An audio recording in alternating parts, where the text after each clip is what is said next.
20-point landslide victory in his campaign for president. That was after he spent years in the opposition with 15 arrests, I believe, and months spent in a maximum security jail. He personally overcame poverty to put himself in this position, initially to become one of Zambia's wealthiest people, having been born, I think, in a mud hut. Since coming to office, he has fought to reduce inequality, crack down on corruption, expand media freedom, and strengthen civil liberty. His administration has also managed to do something that we can all envy, which is cut inflation from 25% to 10%. So I suspect people will be interested in your secrets. Ladies and gentlemen, please welcome President Hichilema. Thank you. Thank you very much. Really just to acknowledge the heads of state and government that are here today, and Secretary of State who just left, but thank you for being present. U.S. Lady Samantha Power, Development Finance Corporation Chief Executive, distinguished ladies and gentlemen. Since we assumed office just about a year ago, Zambia is making enormous strides as a democratic country, from a heavy-handed regime just 14 months ago to really a country that is probably moving very fast, faster than many expected in terms of democracy. We who assume public office to serve the people are very aware of our people's expectations, and we're working very hard as a team to meet our people's expectations, aspirations. We are walking the talk in many respects, principles of good governance, which include, one, and we're focused on these issues, an aggressive and impartial fight against corruption. Corruption is a tax. Corruption is a thief, steals school desks from kids, takes away medicines from hospitals, and it has to be fought, and we're doing just that. Restoring the rule of law is very important, and just general law and order, which was basically, which had broken down in the years past, and that in public places, sometimes innocent citizens got, tagged, got beaten. There's nothing of that since 1 year ago, basically across the country. 3, we're enabling the media freedom and other civil liberties, very core to a democratic country. 4, amending laws that constrain democratic space, such as the Public Order Act, a colonial piece of legislation, which clipped our own campaigns. We are now amending it to create freedoms for our people. Basically, it's a law that has been called defamation of the president, which has been used to stifle space, opposition. We are taking that out. More importantly, for this platform, we are ending the death penalty completely, and we're just amending the laws to that effect.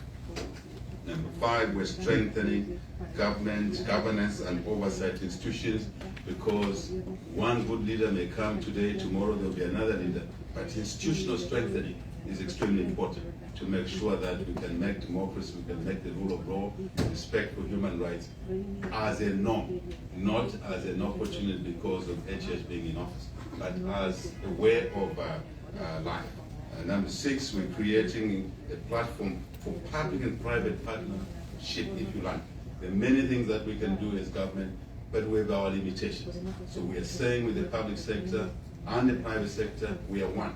It's not them and us, or them against us. We are one. We're in it together, and we're doing reasonably well in that space.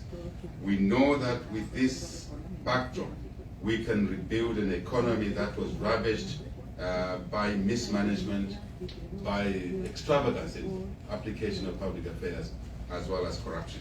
Already in the last 12 months, we've been able to rein in on macro stability, bringing in macro stability inflation, as Samantha said, from 25% actually to 9.7, below 10% in 12 months. Under COVID-19, under the war in Ukraine, which pushed out 3 things: fuel prices, 1, 2, food prices, 3, fertilizer prices. But we've been able to do that through a dedicated effort. We've reversed the economic decline, tremendous erosion of our economy in the last 10 years, but more 7 years, to minus 2.8. And in 1 year, we brought this back to 3%. That's what we're working on. So if 2.8 plus 3%, really we've grown by 5% in 12 months. Tremendous. But it's a lot of hard work behind the scenes. We can drive investment, in our view, trade and investment, that will be able to help us create the jobs for the young population. This is critical. Democracy cannot deliver dividends if we don't support the young people, education, health, and also jobs. Income, revenue is a human right, in my view. You can't have a population that is deprived of revenue. So we pay particular attention to that. So we anchor this movement on agriculture, value addition, local production, processing for our domestic market, for our regional market, Congo, Angola and other colleagues around, and 300 million people. We are a country of 8+1 neighbors. So this is important to us, and also we want to be net contributors to the looming global food insecurity. It's an important issue for us because we have the agronomic conditions to do that. What we need is partners in that space. We are positioned as a logistical hub in our Southern African location, and we take this very seriously.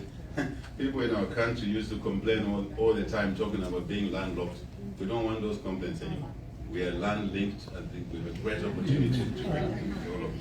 Our economic turnaround, our inclusive growth, our equitable delivery of democracy's dividends to our people, inclusive, will be a shining example of a benevolence of democracy, that democracy can deliver dividends.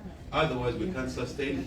And democracy right now on our continent is under threat, very, very seriously under threat. We invite you to partner with us to foster our strong economic and social growth agenda.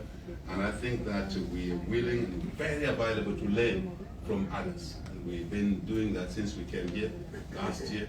Now, another year we're here. We're looking forward to share the experiences of many of you who have done well in your own countries.